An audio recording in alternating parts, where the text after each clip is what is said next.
حضرت فریدالدین عطار رحمۃ اللہ تعالی علیہ نا، یہ صاحب تذکرۃ الاولیاء، اتنے اللہ تبارک و تعالیٰ کے قریبی لوگوں میں سے ہوئے ہیں کہ پھر انہوں نے نا مقربین کی لسٹ بنائی، یعنی تذکرۃ الاولیاء لکھی، اللہ کے بندوں کے حالات انہوں نے جمع کیے۔ یہ عطار تھے، عطر بیچتے تھے۔ عطر کا کاروبار ایک مہنگا کاروبار ہے۔ عرب شریف میں اللہ تعالیٰ ہم سب کو زیارت نصیب کرے تو سونے والی دکان کے ساتھ عطر کی دکان ہوتی ہے، یعنی اتنا کرایہ وہ بندہ دے رہا ہے اتنا یہ دے رہا ہے۔ اتنا مہنگا بزنس ہے کہ لوگ اسے سونے چاندی کے برابر جانتے ہیں۔ بڑا مہنگا کاروبار تھا۔ فرماتے مہنگی مہنگی خوشبوئیں میں نے سجائی ہوئی تھیں۔ ایک دن ایک درویش بابا جی آ گئے تو 2 4 5 بوتلیں انہوں نے دیکھی، خوشبو لینی تھی۔ تو جو اچھے سیل مین ہوتے ہیں یہ گاہک کو جانے نہیں دیتے۔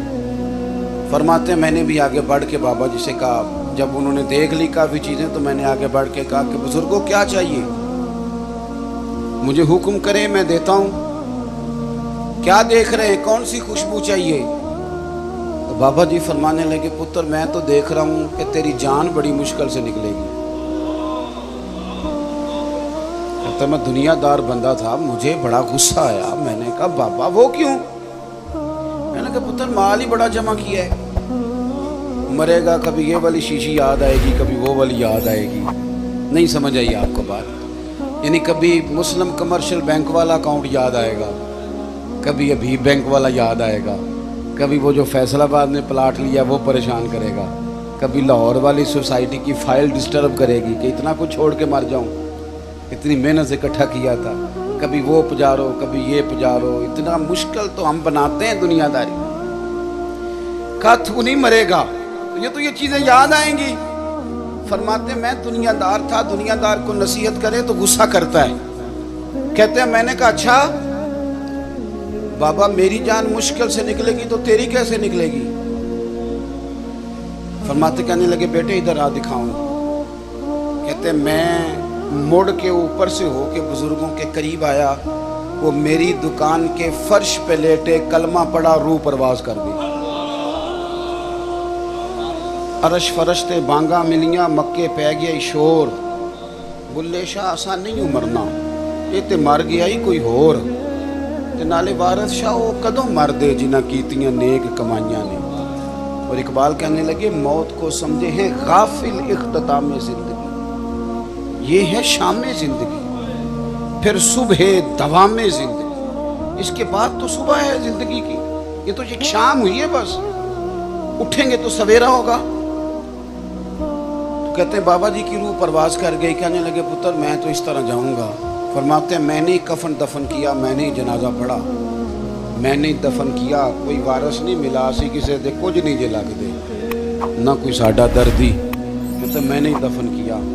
اور اس کے بعد مجھے مسئلے کی سمجھ آ گئی، پھر بات میں سمجھ آ گئی مال وارثوں کا ہے، آج بھی وارثوں کا ہے، کل بھی، یہ پکی بات ہے۔ اور وارث اپنی اپنی طبیعت کے ہیں، اپنے اپنے مزاج کے ہیں۔ ہو سکتا ہے آپ کا محنت کا مال وہ ہفتوں میں ضائع کر دیں، اپنی اپنی طبیعت کے ہیں نا وارثین۔ ہو سکتا ہے آپ کی بڑی بنائی ہوئی چیزیں وہ چند منٹ لگائیں، گیا سارا کچھ۔ تو بہت سارے معاملات میں اگر ہماری توجہ ہو کہ ہم نے جانا ہے اور ڈائریکشن ٹھیک ہو تو پھر موت کا کوئی خوف، پھر تو تیاری ہے۔ حدیث بخاری دیکھیے گا،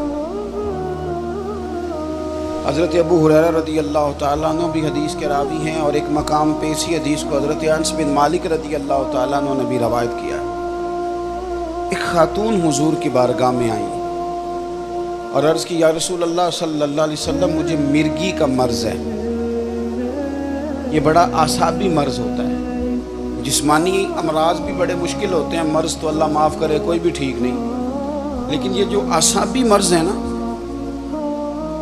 یہ ایک بہت بڑا مشکل مرحلہ ہے کہ آپ کا دماغ کنٹرول میں آ جائے۔ تو مرگی کا مرض بندے کو بے ہوش کر دیتا ہے، اعصاب کنٹرول کر لیتا ہے، جسم بھی قبضے میں آ جاتا ہے، اور پھر خاتون ہو تو ویسے ہی حوصلہ کم ہوتا ہے۔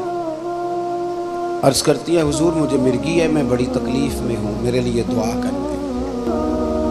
تو حبیب پاک صلی اللہ علیہ وسلم سب کے لیے دعائیں فرماتے تھے، پر آج حضور نے ایک انوکھی بات ارشاد فرمائی۔ حضور فرمانے لگے اگر تو کہے تو دعا کر دیتا ہوں، اللہ شفا دے گا، اور اگر تو کرے صبر۔ اس کا معنی کیا ہے کہ مرگی کے ساتھ ہی گزارا کرے گا۔ نہیں سمجھ آ رہی بات کی؟ مرگی کے ہم مانتے نہیں، ویسے مرض جو آتا ہے نا وہ جاتا کام ہی ہے، گزارا اس کے ساتھ ہی کرنا پڑتا ہے۔ ہم پتہ کیا کرتے رہتے ہیں، ہم پریشان ہو جاتے ہیں، ٹینشن لے لیتے ہیں، لیکن اس کے ساتھ جینا نہیں سیکھتے۔ اپنی بیماریوں، آزمائشوں، پریشانیوں کے ساتھ جینا سیکھیں۔ جن کو ان کے ساتھ جینا آ جاتا ہے نا، وہ زندگی کا سارا سکون حاصل کر لیتا ہے، وہ ساری آسانیاں پا جاتا ہے، جسے اپنی مشکلات کے بیچ جینا آ گیا۔ اور جو بیچارہ دل چھوڑ کے بیٹھ گیا، اوہو بس یہ آخری ٹینشن ہے، اس کے بعد مر جانا ہے، گیا کام سے۔ مشکلات ہی تو ایک ایسا وقت ہوتا ہے جہاں انسان کی صفائی بھی ہوتی ہے، وہ نکھر بھی جاتا ہے، تربیت بھی ہو جاتی ہے، اور ایک اچھی ٹریننگ اس کی ہوتی ہے، پھر اگلے مرحلے اس کے لیے آسان ہو جاتے ہیں۔ حضور نے فرمایا اگر تو کہے دعا کرتا ہوں اللہ شفا دے گا، اور اگر تو کرے صبر، گویا اس کے ساتھ ہی گزارا کرے، تو پھر کیا ملے گا؟ حضور فرمانے لگے رب حساب نہیں لے گا، بغیر حساب کے جنت عطا کرے گا۔